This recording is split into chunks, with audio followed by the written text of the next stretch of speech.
Look, the Supreme Court just upheld the mandate for health care.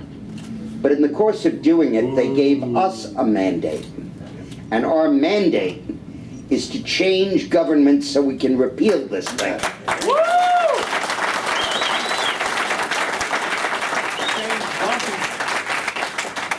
And what is better, what is more appropriate, what is more fitting than that this law, which is absolutely remakes our country, remakes our values, remakes our most fundamental healthcare system, be decided basically by the voters.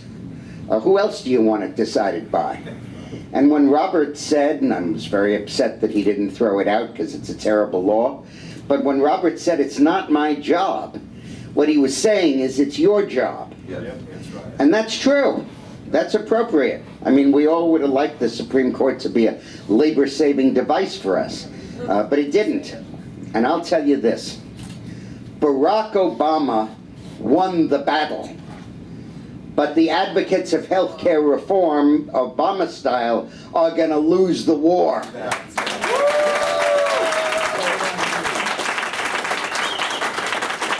We're going to get this bill repealed.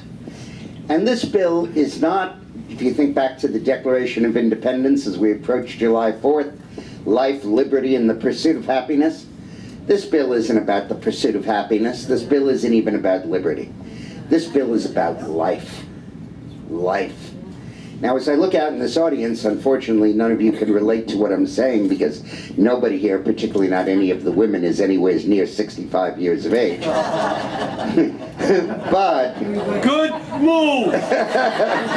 but I am. I'll be 65 in 6 months, and assuming I live through the election. and this is an issue of life or death. Do you need a hip replacement? Well, sorry. If you're 80 years old and you're retired, you can't get one. Can't get one. You can't even pay for it yourself because ObamaCare's rationing prohibits it. You don't have enough QALYs left. QALYs. That's a word you're going to get to know if this law is sustained. QALYs. Quality Adjusted Life Years. QALY. QALY. And what that means is that they go in and they look at your personal situation, they look at your health, they look at your status in terms of working or retired, they check your blood pressure, do you smoke, all that stuff. Your political party. Yeah, maybe your party, maybe whether you gave money in the last campaign or not. But they check everything and they decide that, hey, you only have 4 or 5 QALYs left. You're 85. You only got 4 or 5 of them left. 3 or 4 of them left. And this operation will cost $250,000 and 3 years of QALYs left. The 3 into $250,000 is $80,000. And no, our limit is 50. So I'm afraid you can't get this surgery. Now I know that if you don't have it, you're going to be in a wheelchair.